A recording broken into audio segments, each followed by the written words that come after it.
Thank you for downloading this episode, brought to you by Brett Young. Check out their new BY7204LL canola with Pod Defender shatter tolerance and Defender-rated club root protection. Talk to your local retailer today.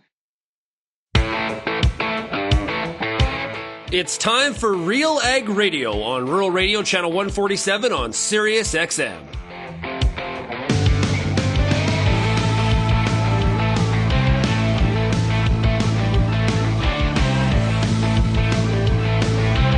RealAg Radio and RealAgriculture.com is your home for insight and analysis of the issues that are impacting your farm business. Let's get real and get connected with RealAg Radio.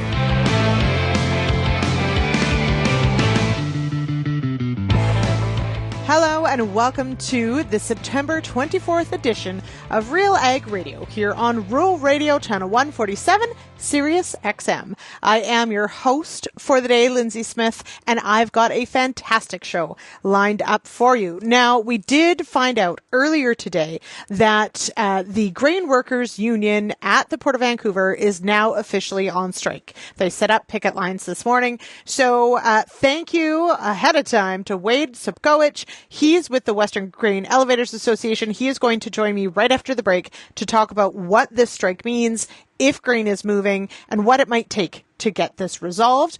Also on today's show, we're going to talk about salvaging grain crops for feed and what some of those considerations might be. I've also got my colleague Amber Bell has got a great conversation on using artificial intelligence for measuring greenhouse gas emissions remotely. And Rob Stone out of Saskatchewan will join the program to talk about the provincial organization's funding, a portion at least, of GATE. So Sean Haney brings you that interview for today's show. As always, we love your feedback. Zip me an email, lsmith@realagriculture.com, or call that feedback line, 1-855-776-6147. Without further ado, let's jump to today's show. We're going to take a quick break, and I'll be back with Wade Sobkowich right after this.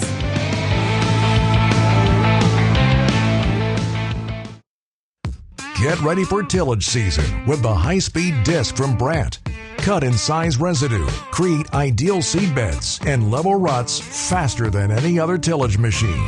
It's a better field finish and fewer passes, so you can stay on schedule, no matter what fall throws at you. And right now, you can get yours with a $12,000 rebate. There's never been a better time to bring your operation up to speed. Visit Brandt.ca for details. Joined right now by the Director of Agronomy with Nutrient, Dr. Carl Wyatt. As farmers wrap up harvest, what should they be thinking about for that 25 season? Checking the bank account, and I don't just mean the financial bank account, really looking at what's in the soil, especially if your crop overperformed or underperformed. Taking that soil test, checking the soil checking account can really give you some key insights on what nutrients you need to invest in next year. What's the science of doing that test as close to the freeze up as possible? So the phosphate's not going to move a whole lot on you from fall to spring. So getting a fall soil sample and seeing, hey, do my soils need phosphate? That's the number one reason to justify the use of a starter fertilizer. You can get that information now. So then you can use those winter months saying, well, what is the best starter fertilizer for me? Is it just a formulation with phosphate in it? Or is my soil sample telling me I need other things? You can go to your ag retailer and match the need for the starter fertilizer with the specific formulation that matches your soil sample.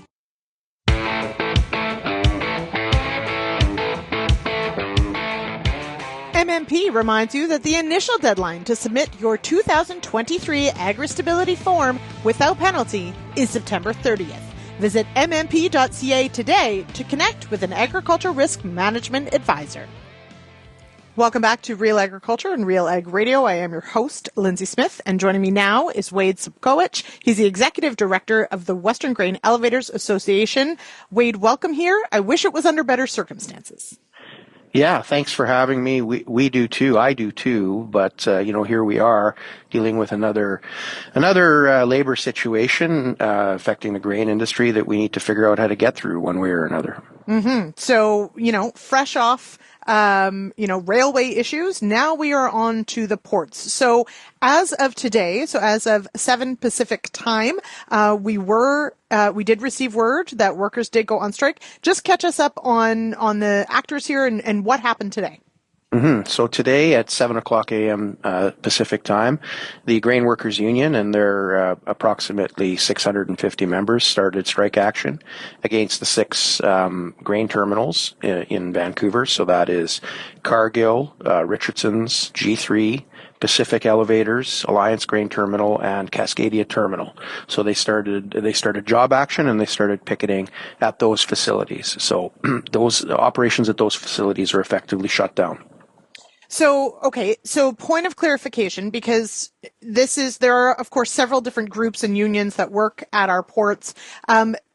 We often talk about, when we talk about logistics issues, that grain movement is deemed essential. How does that fit into this? There are certain things that still would have to happen, but can they still if the workers are on strike? Yeah, so it's a good question, and it's a question I get a lot. So essentially, it stems from a provision in the Canada Labour Code. So that's the place to start this conversation. Clause 87.7 of the Canada Labour Code says something to the effect that during a strike in the longshore sector, so that's not grain workers, that's the longshore sector, right? Stevedoring companies we're talking about. During a strike in that sector, workers and members of the union have to continue the tie-up, let-go, and loading of grain vessels from licensed grain terminal facilities. Okay. So that's the provision, something along those lines. And so when we say grain is essential, what they mean is as it relates to the longshore industry, it's a bit nonsensical in the sense that if grain is essential, then why isn't it essential everywhere? If it stops anywhere along the supply chain, it stops regardless of whether, workers are available to load it onto boats or not. Mm-hmm. So, but that's the provision. So during the ILWU strike, we saw in Vancouver not that long ago, the stevedores had to continue to load grain vessels. And in fact, we've come to understand that they don't necessarily dislike that provision because it allows them to continue to cycle people into paid positions while being on strike. So there's some benefit to workers in that case.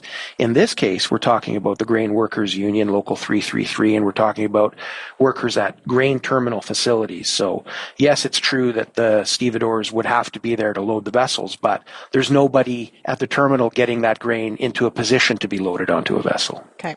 Right. Okay. So that's an excellent distinction then. Also, I'm just going to state for the record, stevedoring, not a term that most are familiar with. There's a lot of these nautical terms that we're learning through this strike. So right. There's a difference between those that would be moving the ships in and out and those that are actually, and that's the grain workers that would actually be loading these vessels. So while they are on strike, it means that no grain moves. That's right. While they're on strike, no grain moves because no grain can be unloaded from rail cars. No grain can be binned, cleaned, blended, moved through the facility, and put to the spout. And then once it gets to the spout, that's where the stevedores or longshoremen, they're interchangeable. Would be it's their role to load the vessel, to make sure the spout goes into the actual hold of the ship and grain can be channeled through that spout and loaded onto a vessel, and making sure that the vessel berths properly and that is let go properly. That's the role of the longshoremen or the stevedores. Okay. So now this question then, so in the details here, so this Local 333, the grain workers, their collective agreement, the last one expired December 31st of 2023 of last year. There have been, so the elevators have made 3 offers to this union, all of which have been rejected, and there has been no counter offer. Is that a common thing that the union would not come back and negotiate? It depends on the circumstances. I think the way to think about it is when it comes to collective bargaining, people tend to try and look for right and wrong, but there isn't. It's about leverage and perspective. And so if you can create the conditions that give you the maximum amount of leverage at the right time and run the clock, so to speak, to that point, then you've given yourself a better ability to gain more in the process. So, we have been trying to bargain with the Grain Workers Union since November of 2023 in an attempt to try and get the collective agreement resolved before harvest. But that hasn't happened because it takes two to tango, and you can't necessarily, one party can't control the timeline in isolation. And if somebody else wants to delay and rag the puck, one way to do it is to not make counteroffers or to, slow play the timeline. And that's, in our biased opinion, perhaps, but from where we sit, that's the way this has played out, to try and take us to the point where we're in harvest and we're in a peak period. And so here we are. So in an attempt to try and get it resolved before we got to harvest, the employers were motivated to try and get it to completed, and in doing so, they made a number of offers. And I believe the union made one counter offer in the midst of that process, but it wasn't meaningful, and it didn't even acknowledge some of the issues that the employers are raising. Like, for example, employers want the right to not schedule work on statutory holidays. Okay.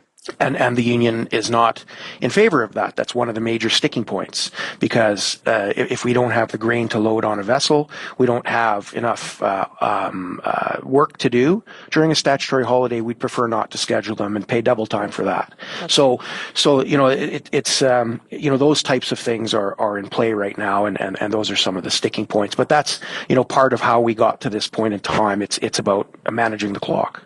Mm-hmm. Now, this is, of course, just on the heels of a major disruption with railways. Where were the elevators, the grain companies, sort of at as far as getting back to moving product into position and moving through? Like, how detrimental is the timing of this to that point? It's pretty bad. I mean, I guess I would say, I would distinguish between recovery and rebalancing. Mm-hmm. So when it comes to a rail strike, you never really recover. You've lost tonnage, you've pushed sales out, you've adjusted, and you're now moving less grain, fewer tons, within that peak price period from September to February.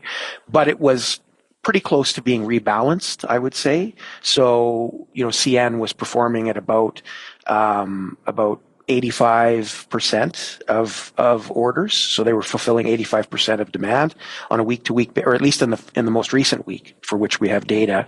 Yeah. And CP was closer to 80%. So we were getting there, and of course we always strive for 100%, but here we are again, right? So during that time, we were talking to our customers and going through everything that we needed to go through, and taking sort of the reputational bullets associated with that, and here we are again doing the same thing. But at some point you need to take a stand.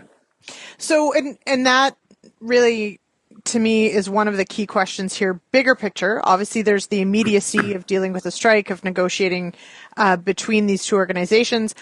However, Canada's reputation, the reputation of being a reliable supplier, often we talk about this in the context of our railway system, but here we are, as you say, not far out from that, now having to deal with a port issue of not being able to move grain out.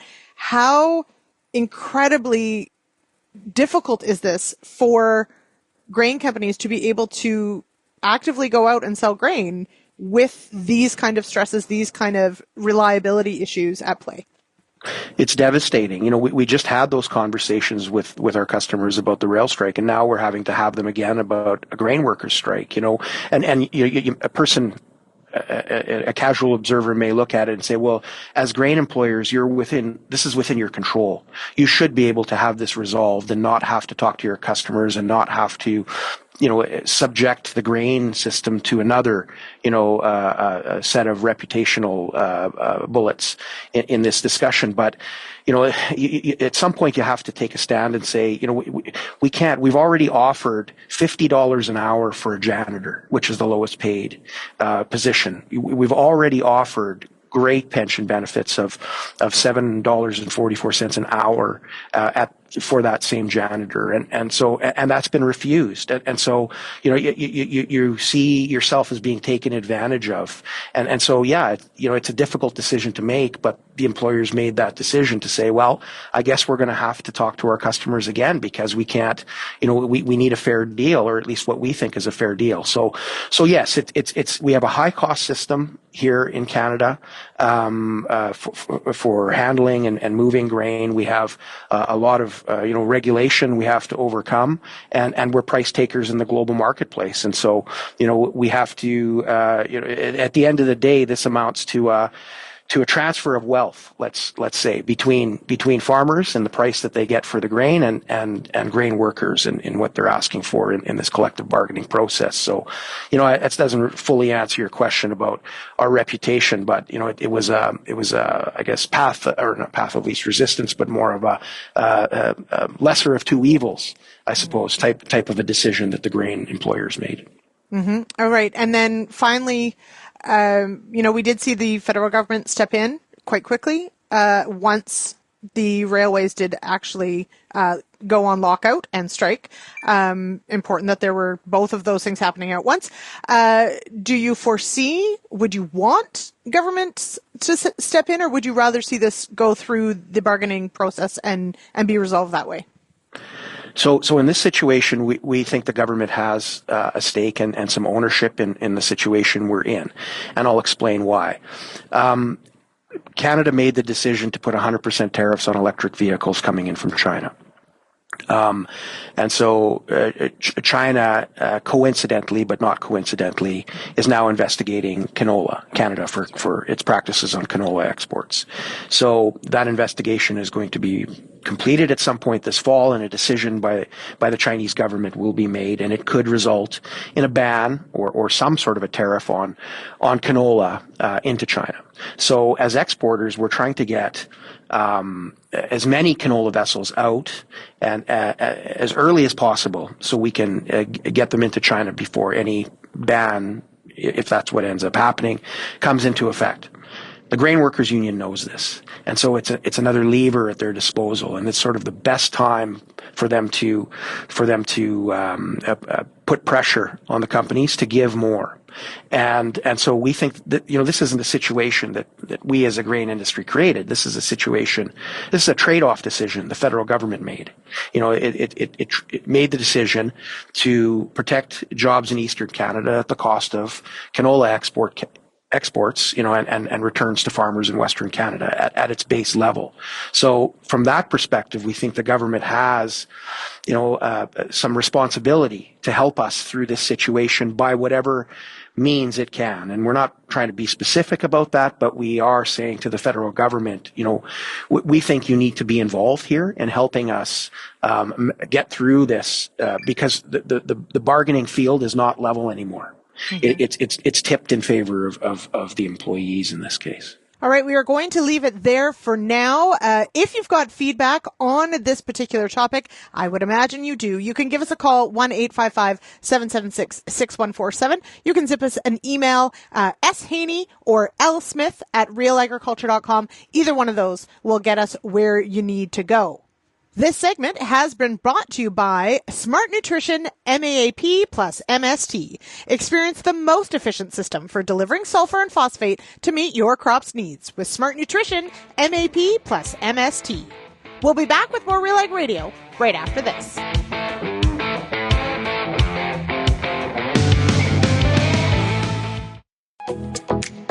Whether you're in a career within an organization, starting your own business, looking for your dream job, running your own farm operation, operating a company in ag or food, or want to hone your overall life skills, this conference is for you. Celebrating over 10 years of bringing women in ag together, join the Advancing Women Conference in Niagara Falls on November 17th, 18th, and 19th. Visit advancingwomenconference.ca for more information and to register.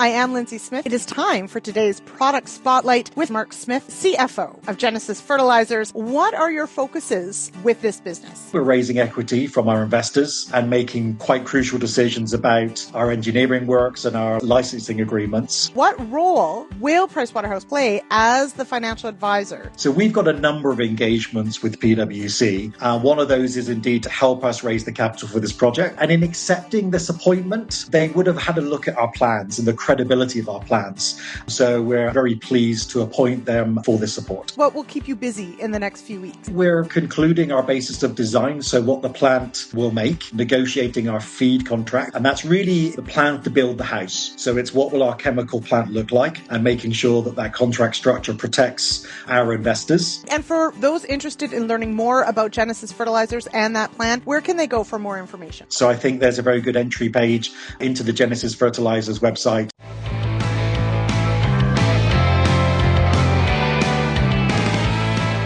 Welcome back to RealAg Radio here on Rural Radio Channel 147, Sirius XM. And this segment is brought to you by Koch Agronomic Services. The best answer for agronomically effective dual nitrogen protection? Why, that's Super U premium fertilizer from Koch Agronomic Services. To learn how this ready-to-use granular fertilizer protects nitrogen and boosts efficiency, visit kochag.ca. We hop now to a conversation with Sean Haney, your regular host, and Rob Stone, farmer out of Saskatchewan and director with Sask Wheat, who happens to be involved with Cereals Canada.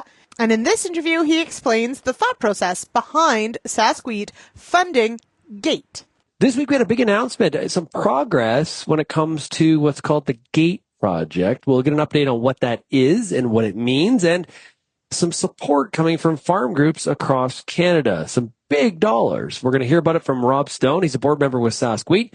Also is the chair of the Capital Committee with the GATE project. Rob farms in Davidson, Saskatchewan. Rob, how's it going? It's going great. Yeah. So I'm an honorary chair, so I'd be a representative of Sask Wheat to the Capital Committee. So I think it's a fancy name to try and get some work out of us. So good stuff. Okay. So substantial project that Cereals Canada is embarking on. So before we get into the funding, what is the GATE project?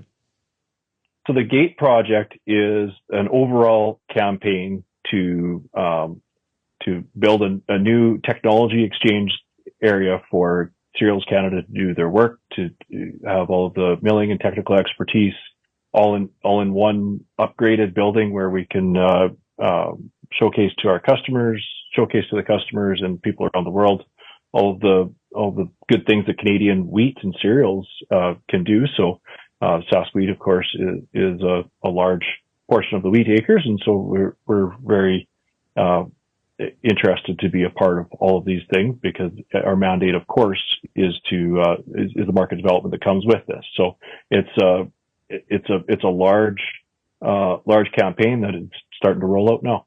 Mm-hmm. I have described it as like a super SIGI. Is that fair?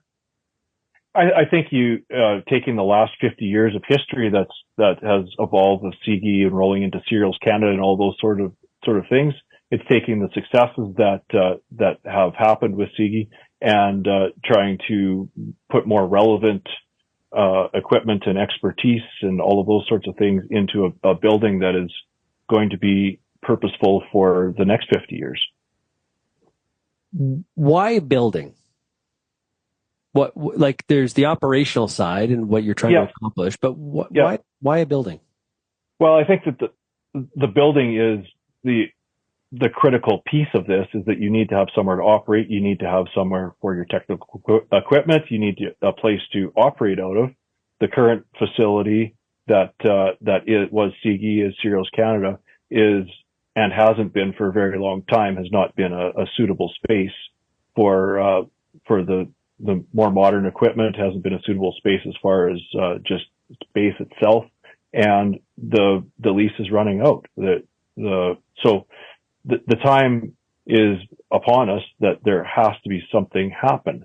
Otherwise, Cereals as we know it will not be able to do all the technical work and host all of the delegations that do the training and all of that sort of those functions there.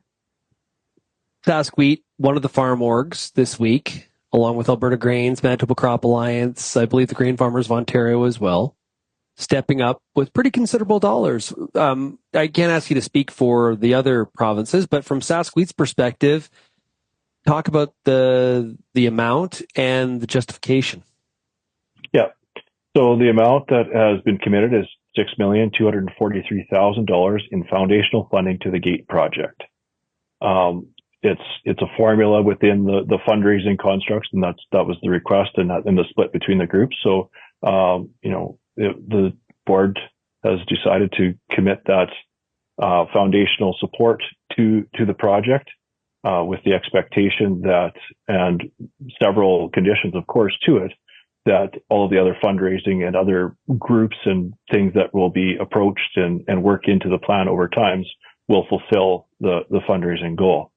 So that was the request of our group, and of course it's the market development, market access, and all of the things that happen is foundational to the things that are part of our mandate as well. So this is critical. We can't do it as a provincial organization, so we need to be invested in the national organization to accomplish this work. So farm groups have put up a total of $13.4 million.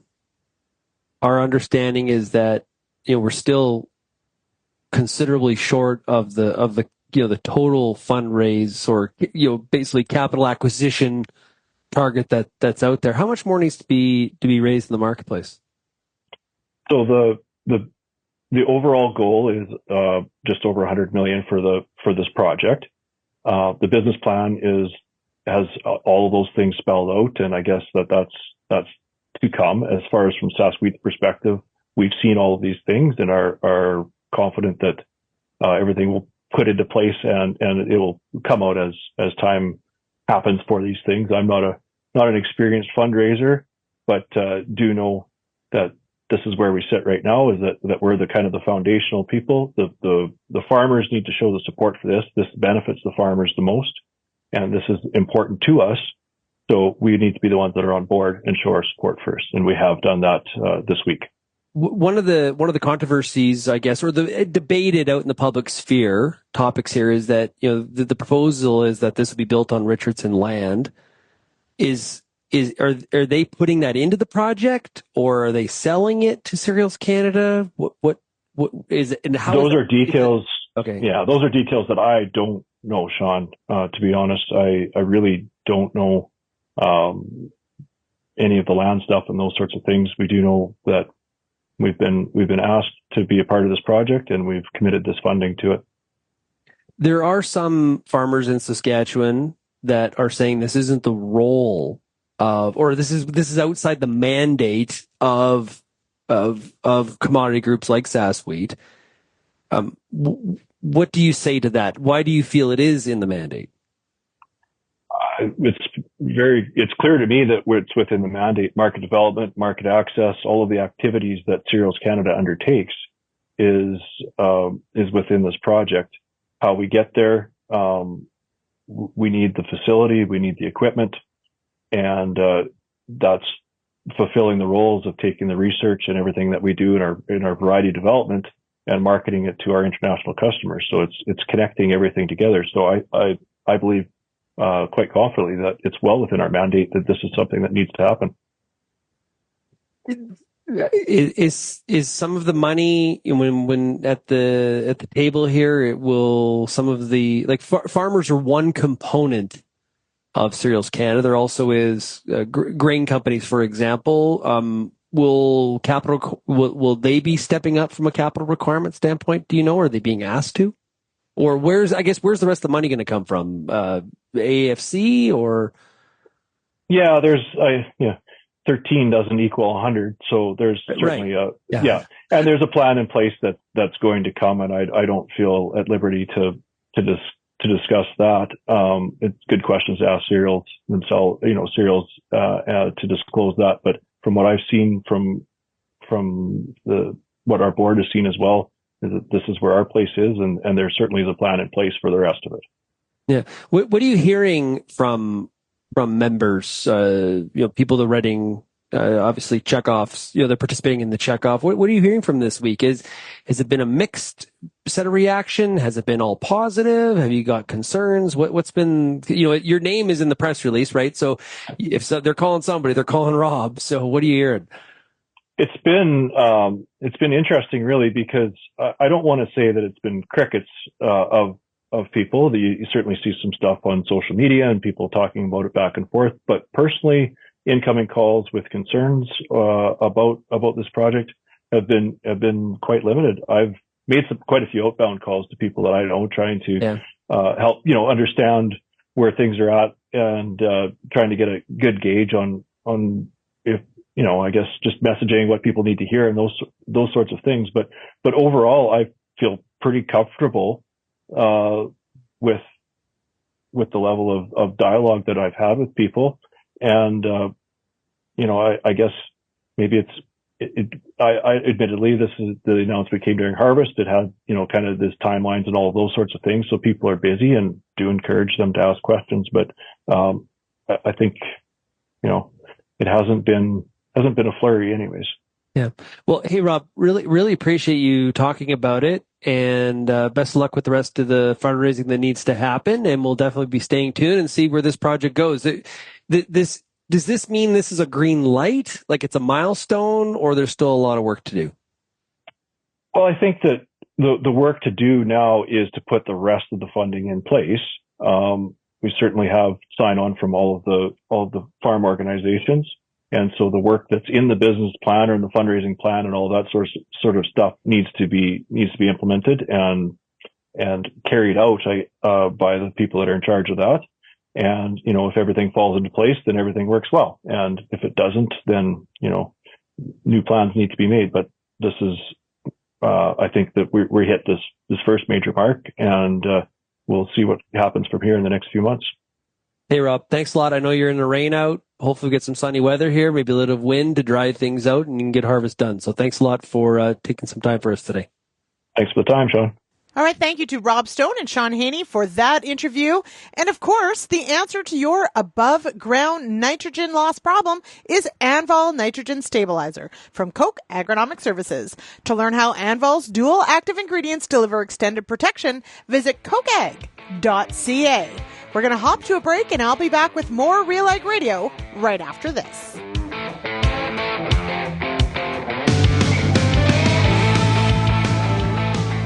Calling all Montana, Dakotas, and northern Minnesota growers. Are you looking for a profitable addition to your farm that can deliver value beyond yield? The new Seed Omega-3 Canola Production System can help you unlock a guaranteed path to market with attractive premium opportunities and an active God clause. Contracts include first-in-class agronomy support and free on-farm pickup after harvest.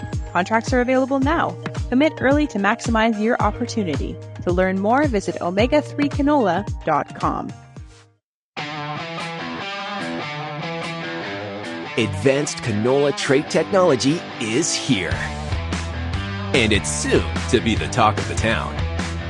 Optimum Glide delivers excellent yield potential and agronomic trait performance. Improved crop safety. Enhanced weed control. And a wider window of application.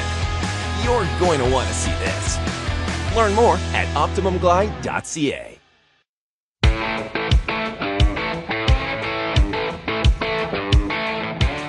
Welcome back to Real Ag Radio here on Rural Radio, Channel 147, Sirius XM. And this segment is brought to you by Pioneer Brand Canola with Optimum Glide, the highest yielding glyphosate-tolerant trait on the market. What's next in canola happens here. Welcome back to Real Ag Radio. I am your host for the day, Lyndsey Smith. And joining me now is Adriane Good. She's a livestock and feed extension specialist with the Saskatchewan Ministry of Agriculture. Welcome here, Adriane. Thank you. Thank you for having me.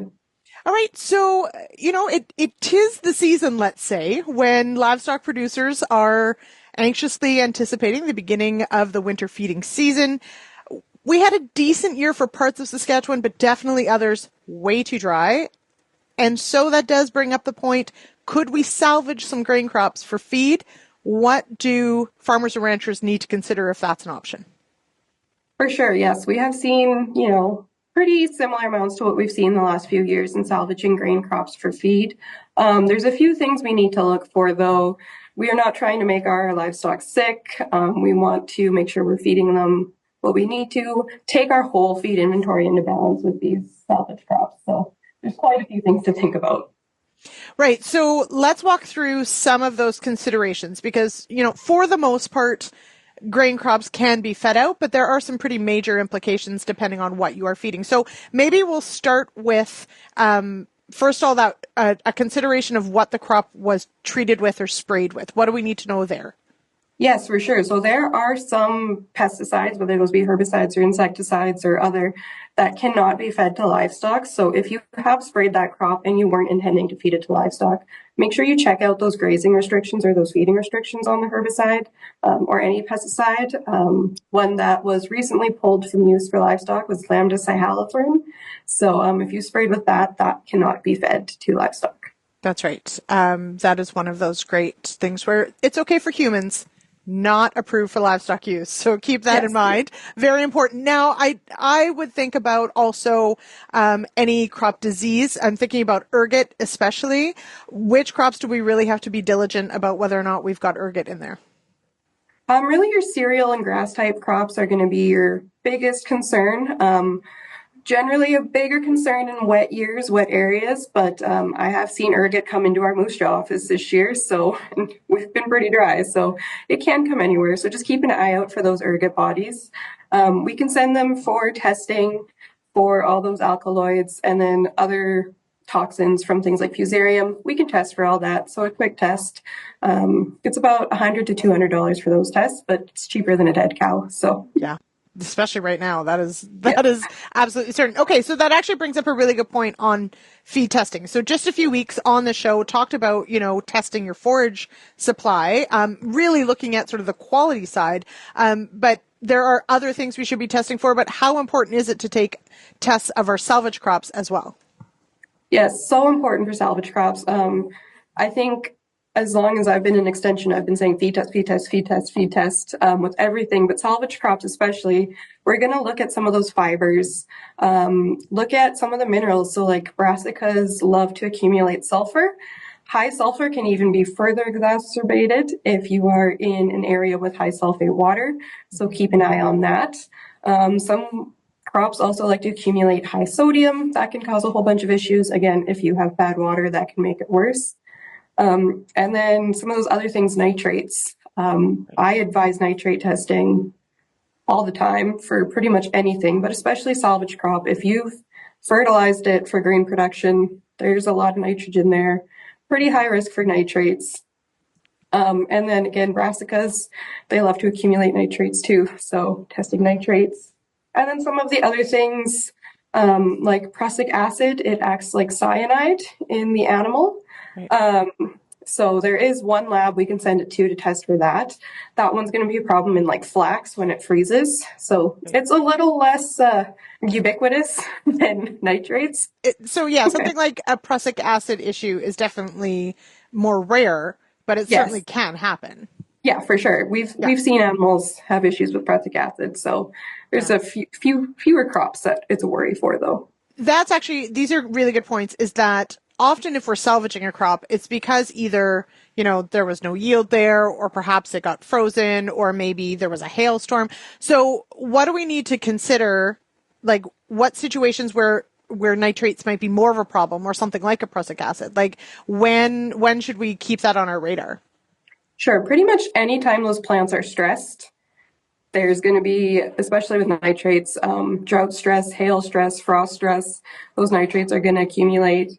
Prussic acid is frost stress, and we can see some higher stuff in droughty periods too. So any stress, make sure you're checking for some of those compounds. When I think of taking a crop for salvage, I'm often thinking about, I've certainly seen canola being ensiled. I've seen also just crops baled off, even grazed off. Is there a preferred way of potentially salvaging crops as far as how you're going to feed it out, or is it really situational? It can be situational. Generally, when we're working with producers, we try and figure out what's going to work best on your operation, and we'll figure it out. We do like to kind of limit the amount of salvage crop that they're eating. In an ideal world, we'd like to keep it on the lower end of the ration. But we do also work with people who just want to kick their cows out to graze it. It's risky, but we can do it, and we can feed test and try and minimize the risk out there. So any way you want to do it, we can figure it out. To that end of sitting down and trying to figure out what that ration might look like, is the reason of wanting to keep it lower because of some of these issues with a stressed crop? Is that really what it comes down to? That is, yeah. And some things, it's mostly with the stress crop, some of those nitrate, sulfur issues. If we feed test, we know what we're dealing with, so we can really dial it in well, but just kind of keeping it at the lower end. And some cows are picky, and they just won't eat what you want them to eat. So that helps keep it lower. Yeah, absolutely. They're not as big as sorters as, say, sheep and goats, but they'll still refuse stuff. Oh, they will, 100%. Yeah, absolutely they will. Okay, now, a key point here, because certainly, I mean, it's not usually a good news story if we're using salvage crops, but it can be, of course, a great part of making use of something that would otherwise, just be turned under or whatever. Where can producers go if they've got questions or if they want more resources, want to dig into what to consider with salvage crops? So we have the Agriculture Knowledge Center here in Saskatchewan. You can give us a call at 1-866-457-2377. You're most likely going to talk to one of us livestock and feed extension specialists. There's 10 of us in the province. If you have questions about the pesticides that you're using, we know about the feeding restrictions, but we also have crops extension specialists that can talk you through some of those harder questions that we're not as versed in. So, and there's other specialists for other questions as well. Okay, wonderful. All right. Adriane, thank you so much for joining me on the show today. I really appreciate it. Yeah, thanks for inviting me. A quick reminder to join the Prairie Outgrowers Association for their annual general meeting on December 4th at the Fairmont Banff Springs Hotel.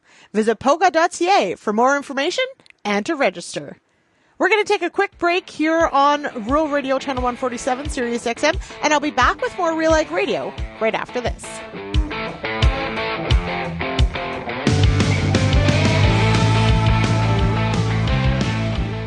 Make your neighbors envious with CDC NV CWRS. Introducing CDC NV CWRS, the latest wheat variety now available for Plant 25 from Alliance Seed. This semi-dwarf wheat delivers impressive yields, early maturity, outstanding standability, and a robust disease package. With CDC NV, your wheat crop will be the talk of the town. Learn more and find your nearest retailer at allianceseed.com or call 1-877-270-2890. Peter Johnson at WheatPete, RealAgriculture.com. I'm the host of The Word, and I love doing The Word. I love the questions. I love the challenges. I love having to apply agronomics to all over the globe and areas outside of my normal jurisdiction. Also, I love the feedback the most, where growers challenge me, tell me about their plot results, help me to learn. The Word, absolutely the best part of my day.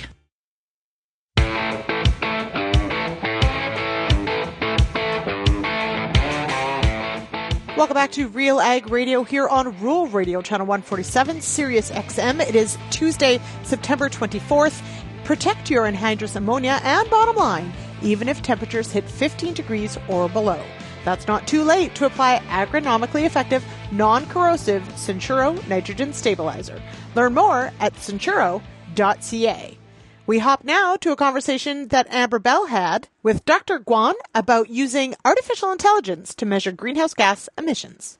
I'm sitting here today with Dr. Kaiyu Guan, who is a professor in agroecosystem modeling and sensing with the University of Illinois. I received an email from FAR, which is the Foundation for Food and Agricultural Research, on AI and GHG emissions at a farm level. And we're going to talk about that. So I'm really excited about this, Dr. Guan. Welcome. Great to be here, Amber. Thank you.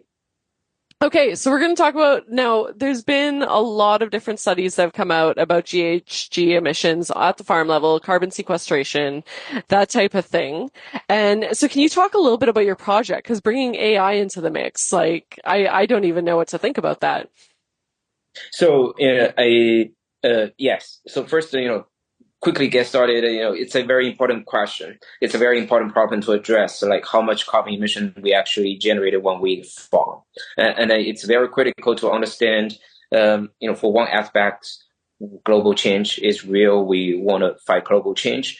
But at the same time, we really think about whether agriculture could be part of the solution of the agriculture to fight climate change. And then so if we want to understand better about whether this is the case, we do need to understand for different management practice, for different agricultural systems, how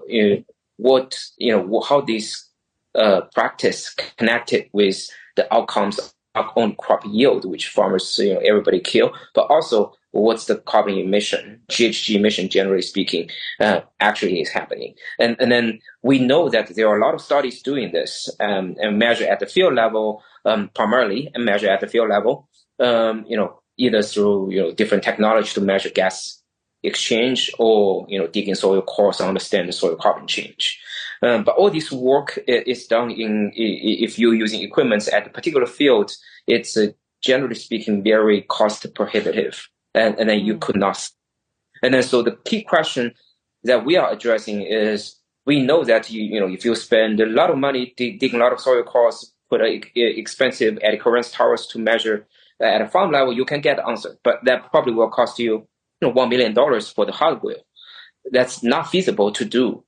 What our goal is, can we get accurate enough quantification of greenhouse gas emission and soil carbon change, but also very cost effective and very scalable, such that we can do this for not only for one farm, but for millions of farms or every farm in the landscape.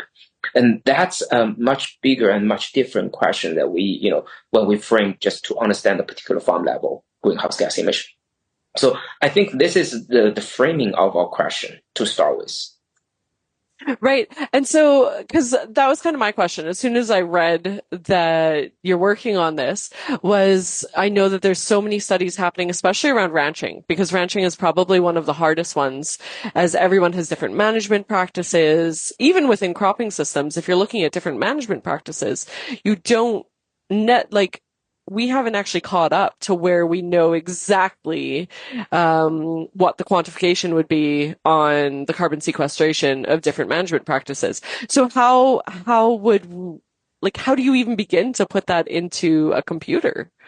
Yeah, so it's a great question. And then this is where we start to have a lot of our innovations. Let me just unpack this a little bit. So first, we want to start to work more on the pasture land, but our starting point is really the Midwest corn soybean system. And this is where we started. And then, so in the past couple of years, what we have been focused on is try to figure out in the Midwest landscape, like typical corn soybean system, what's the carbon emission? Generally speaking, when I say carbon emission, it means like a greenhouse gas emission, generally speaking, that includes, the carbon, CO2 emission from the machine, from transportation, but also N2O emission coming from the fertilizer use. And then even the use of the fertilizer have the upstream to produce this fertilizer. That's the upstream fertilizer kind of production that also include some GHG emissions. And then, so this is the primary GHG part, but we also talk about the soil carbon change, because we hope to bring the CO2 from atmosphere to the carbon. That's a process that we hope to, basically call the soil carbon sequestration. So we want to account for these different aspects of the system. And then, so the problem that we frame this is, yes, it's a very hard problem. How do you tackle that? When you are thinking about agriculture as a holistic system, so essentially, especially from the carbon perspective, our general take is we want to measure how much carbon goes into the system and how much carbon goes out of the system. And if you have the ability to understand what goes in, what goes out, just like your bank account, you deposit money, you use some money, you should be able to know the net change of your account. And that's essentially our core part of the idea is thinking about agriculture as a system. We want to quantify how much carbon goes into the system, how much carbon goes out of the system. And then by doing so, we actually have the ability to quantify. Now, I'm going to go through the details of how we quantify goes in, goes out. But alternatively, the conventional way of doing this is they don't care about what goes in, what goes out. They just care, okay, what's inside? And then what's inside basically you basically, most of the soil scientists believe that's the way that basically leads to digging soil cores or digging a lot of soil cores. And then we know, soil sample is very important. It's very important information. But at the same time, it's expensive. It has large uncertainty. And soil carbon change overall going to take a long time to have, statistical meaningful difference. So that basically means like you dig a lot of soil cores, wait for 5 to 10 years, you may get an answer. But should we just wait there for 5 to 10 years before we can actually do anything? The answer is clearly no, because the government, the industry, the farmers really want the solutions today. And then so what we actually doing is we acknowledge soil sample is important. We need to do that in a strategic way. But at the same time, we're not only tackling only soil part only. We're thinking about the system level. We want to understand what goes into the system, what goes out of the system. And then so let me just unpack that a little bit further. What goes into the system from the agricultural system is primarily through photosynthesis. So this is the plant processes that doing the photosynthesis. Plants open their stomata to get the atmospheric CO2 in, and then through the biochemical processes inside the plants to generate sugar, carbohydrates that builds the biomass, builds the crop yield. And then this is a very important process people has been extensively studied. But what's even more amazing is this type of the process now can be seen from the satellite in the space. So you don't need to actually take a lot of measurements on the ground to measure. Like we do the science already done that part. But what we actually have the ability now is using the satellite remote sensing in the space accurately can detect what's the photosynthesis, how much carbon goes into the system. Now that's good, but there's a lot of other parts of the plants that's happening. For example, plant carbon goes into the system, they build biomass, but some of the carbon will be used as plant respiration, so it will be used out. Some of the carbon will be removed as crop yield from the system. And then so these are the places where we can use remote sensing, use models, but a lot of AIs can come in to training based on the historical data, based on the satellite data. We can train the model to understand once you know the photosynthesis, you know the weather, you know the soil, you actually can predict crop yield. You can predict soil plant respiration. So that's all can be done nowadays. And then it's magic that, thinking about that, it's pretty magical that you actually can doing this to understand how much carbon goes into the system. Now, right. we also want to understand what goes out. Now, the soil carbon that goes out, the carbon goes out is primarily coming from the soil, from the management practice. So let me give an example. Carbon, get the photosynthesis of plants, move some of the carbon, remove that yield, and then some of the carbon left as roots or crop residual left on the ground. And so these are the carbon that goes into the soil. But not all the carbon will be part of the soil because a lot of the carbon will be decomposed. A lot of the carbon actually will be interacted with how people manage the practice of tillage. Manage, whether, farmers actually put cover crops on the ground and then put other stuff or, other practice on the ground. And these can also largely be sensed from the ground, from the remote sensing. And then so you sort of start to model all these systems that use the information from satellite, but also use very sophisticated, what we call process-based model to simulate all these processes. And then try to understand below ground where satellite cannot see, but we actually have accurate information to put into the model through the remote sensing observation, through the model. So we know how much carbon goes into the soil, and then model what's the microbial activities inside the soil to consume the carbon and generate the soil carbon respiration and then other parts of the carbon pool, transformation. And then by doing so, we can actually accurately calculate at the field level how much carbon goes out.